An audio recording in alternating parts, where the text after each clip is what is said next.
YouTube channel, The Real Tony B, Life with Lupus. And in today's video, we're gonna talk about a medication that I take called hydroxychloroquine. And we're talking about the benefits of it, the side effects of it, and yeah, that's really it. I'll talk about also what I've been doing during quarantine because I've been super bored and I've been trying different things to keep myself active and to lower the stress that I have. So we'll talk about that at the end. So let's get into the video. So first of all, I don't know everything about every medication that I take. Like, I don't know all the hard facts.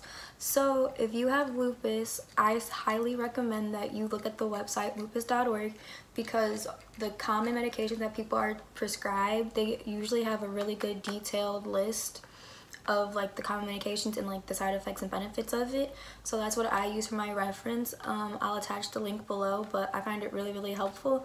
They also have like support groups on here, I believe, and they also have ways that you can like come to cope with the disease, because a lot of time when people get diagnosed with lupus, it's a very, well, if you get diagnosed with any disease, it's very overwhelming at first, and you don't understand why it's you or what happened. So it's a very difficult thing to accept. So they have different things to help you accept your disease.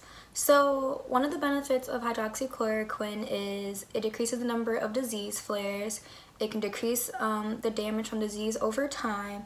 It delays the absorption of ultraviolet lights, and it reduces the number of antigen presenting cells in the skin. So people with lupus, a lot of times they tell you that if you're in the sun too much, it can cause a flare-up. So they make you, not they make you, but you're supposed to wear sunscreen a lot, and you're supposed to wear like a high, what's it called? Broad, whatever thingy. One with a lot of blocking stuff. I don't know the word, but a lot of blocking so you don't absorb all the ultraviolet light, because that can cause a flare-up. So hydroxychloroquine is an anti-malaria drug, so it helps prevent malaria, or it helps treat malaria. And then it also has been used to treat like rheumatoid arthritis, and people who have lupus don't have rheumatoid arthritis, but lupus is a form of arthritis because it affects your joints and your muscles a lot. So that's that. And side effects of hydroxychloroquine, I really haven't had that many side effects of it, but the most common one is over time, if you have been on hydroxychloroquine, it could damage your eyesight. So once a year, they recommend that you go to the eye doctor to get your eyes checked out to see if there's any damage to your vision. So go to the eye doctor once a year, or I'm supposed to. I haven't gone in like 2 years. Sorry, but I haven't gone in 2 years. But I have 20/20 vision. The last time I checked, I don't have any trouble with my vision. So yeah, but you go once a year usually, so you can just make sure everything's okay. Don't be like me, be better than me. Go get your eyes checked out. Other common symptoms of, not symptoms, what's the word, side effects? Other common side effects of this drug. Sorry, I'm going back to the website.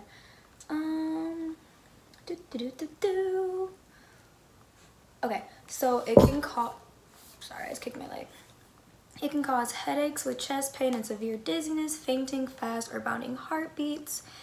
I've never had, I fainted one time, but I don't know if that was because of this medicine or not. But if you're from Milwaukee, Wisconsin, that's where I'm from, there's a place called Kopp's Ice Cream in Glendale by Bayshore Mall, and I passed out in the middle of the doorway. I was standing in line with my best friend. Her name's Olivia. She's a cutie.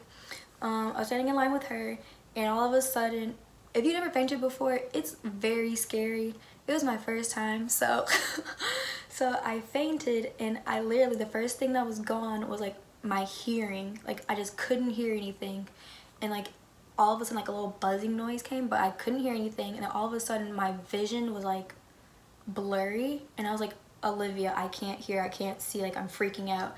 I was like, something's happening, but I didn't know it was fainting. Like I thought I was dying. Literally, I thought I was dying.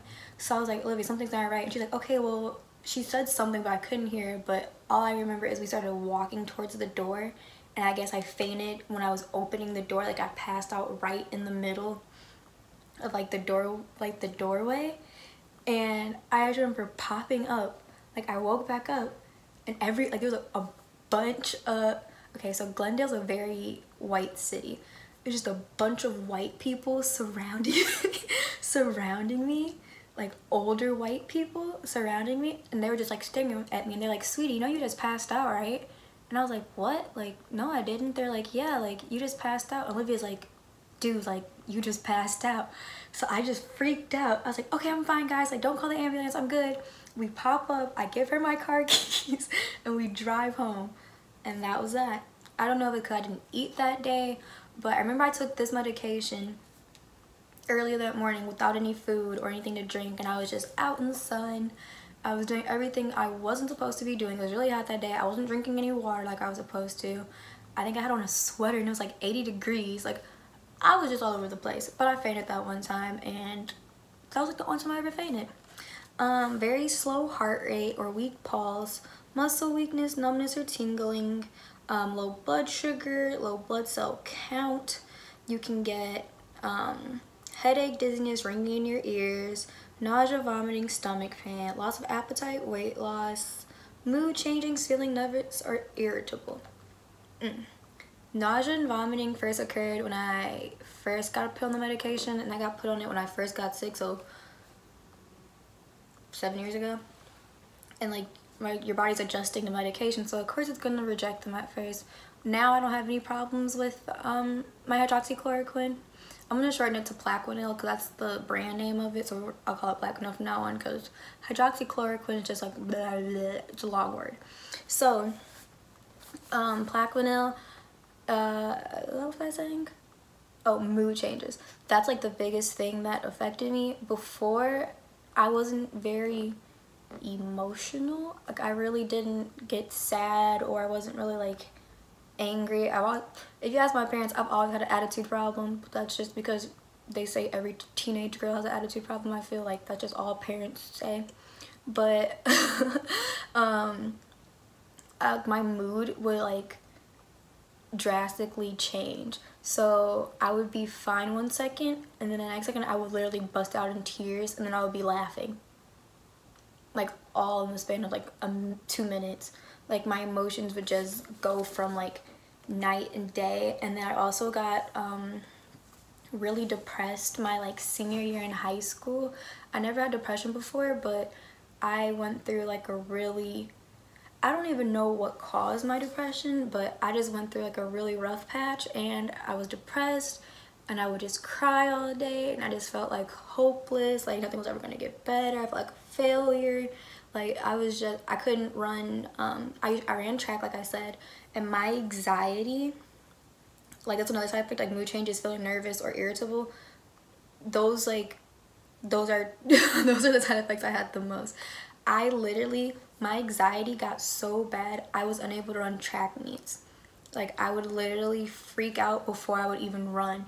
I ran against the same people every couple meets for the most part, because a lot of people didn't run the 400 event that I ran. So like I was used to running with the same people, but I literally couldn't even, I would get to the line, full-blown panic attack. Like I couldn't breathe, I couldn't run, like I literally couldn't do anything. And like my irritability, I already get irritated quickly, so it literally takes like nothing for me to get irritated now, and it really bothers me because I literally can't help it sometimes.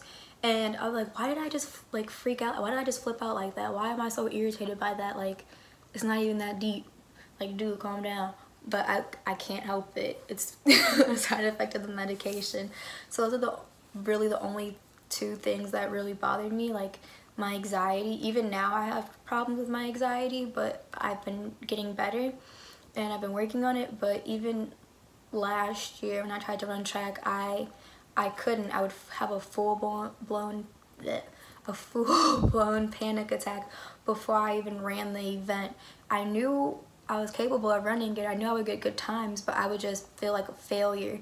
Like I felt like my daddy even hold me to a high standard. Like he would just be happy if I was running, but I feel like I would be letting him down if I didn't get second place, if I didn't win. Like that my coach hates me, and I would think they were disappointed in me just for getting like third place, because I would want first. Like I would just, my anxiety was terrible. Skin rashes or itching, never had that. And hair loss is another thing. I have a lot of hair. My hair is really thick, so I haven't had that issue either. There's different dosages for what they prescribe you. I don't know how they do the dosing, but I take 300 milligrams a day, so it's like a tablet and a half, and that's really it. The side effects really don't bother me anymore besides the mood changes. Everything else is pretty, like the nausea doesn't really happen from me taking it. Like nothing else really bothers me. But yeah, that's what the benefits of hydroxychloroquine. So if your doctor ever prescribes it to you, that's why. It has a lot of benefits that can really help you with like the lupus symptoms, so like the joint pain and muscle pain. I went through a spurt. I used to go to, when I was in high school, I would think I was a doctor and I could treat myself, so I would take myself off of medications. Please don't do that. Please listen to your doctors. They're doctors, so they know what they're doing. Me being in college now and studying biology and understanding that doctors have credentials for a reason. They know what they're talking about. So don't take yourself off of medications. I used to take myself off, and I reap the benefits of it. Reap the benefit? Sorry. Yeah. I messed myself up, and I caused myself to have flare-ups that I could have avoided, but I thought I was a doctor and I would take myself off, and I took myself off of my hydroxychloroquine before, and when I tell you, I can feel the difference in my joints and like my muscles when I'm off of it. I feel like shit. Like, sorry to use vulgar language, but I feel like shit. I feel so bad. Every inch of my body will hurt. My joints will like my hands will like cramp up. Like sometimes if I write a lot, like you know, like your hand like cramps, my hands will like cramp, and they would be like not even kidding, like this, and they would be stuck, and like my back would ache, and like it was just terrible. So I highly recommend, listen to me, please don't take yourself off your medications. It's stupid. I was stupid. I still am stupid sometimes, but I've been taking my medications for, this is like the longest I've actually taken every medication I've been on. Like I've been prescribed consistently and and I feel so much better. At first I was like, oh, these medications are stupid, they make me feel worse, like I feel like crap when I'm on them. But now that I've taken them why can't I talk? How I have okay, start over. Since I've been taking them how I'm supposed to be taking them, I feel 1,000 times better. I haven't been sick in about, I got sick in August of 2019, and I had a biopsy done in October. So since October till now, so October, November, December, January, February, March, April, 7 months now, almost 8. It's been 7 months since I've had a flare-up, and I've taken my medications every day for these last 7 months, and I honestly feel amazing. I feel so much better. So please take your medications how you're supposed to. They prescribe them to you for a reason. So it's lockdown, and I'm currently in Houston because they kicked me off of campus. But you know, I used to complain about being at school. I'm like, I hate it here, I can't wait till it's summer so I can go home and I can do this and that and da-da-da. But now I'm crying to go back to school. I would never think I would cry to go back to school, but I've been so sad. So I've been trying to, so one thing about people who have lupus, staying active is really, really important. But like, exercise is important for anybody, but your immune system is stronger when you work out. So I've been doing, sorry, I heard a noise outside. I've been doing ab workouts and walking around outside a lot just to keep my like cardio up and just trying to stay active. I also recently started drawing. I'm not artsy at all, but I've been trying. So if you want to see me do some artwork, I'm gonna make a video probably of me doodling and me doing my like daily routine of what I do, because I do the same thing every day for the most part.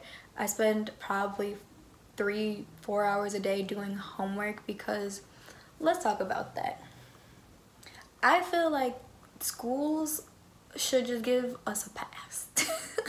They should just give us a pass right now, because I didn't sign up for virtual school. I'm not a virtual learner. I'm a very hands-on student. I like to see my professor face to face. I don't like to sit at a computer and learn everything. I don't learn like that. I ask a lot of questions. I am a very questioning person, so I like to ask a lot of questions. So virtually is very hard to do that. It's hard to stay, what's the word? Motivated and to stay productive, because it's like you have due dates, but it's like you really don't want to do anything anymore. So I hate that. And that's really it. So if you have any recommendations for what I can do during quarantine, please feel free to tell me, because at this point I feel like I've done everything. I've baked, I've cooked, I've tried being a vegetarian, that didn't work out. I tried being a vegan, that really didn't work out. So now I'm like a pescatarian. And I really have been enjoying it. So yep, that's it. Also, if you like my lip gloss or my lashes, I sell them. My brand is called Exotic Impressions. I'll put a little link, I don't know what I'm showing you. I'll put a little link below so you can come shop with me, you know, support small business, support a college entrepreneur. And yeah, so my next video will probably be in May, and that is Lupus Awareness Month. So I'll talk about things that you can do to help find treatments for lupus, because lupus is untreatable right now. You can prevent flare-ups, but once you have lupus, you'll always have it. So I'll talk about the lupus run walks that they have and different things that you can do to help support people with lupus. Okay, so make sure you like and subscribe to my channel and be on the lookout for my next video. Bye guys.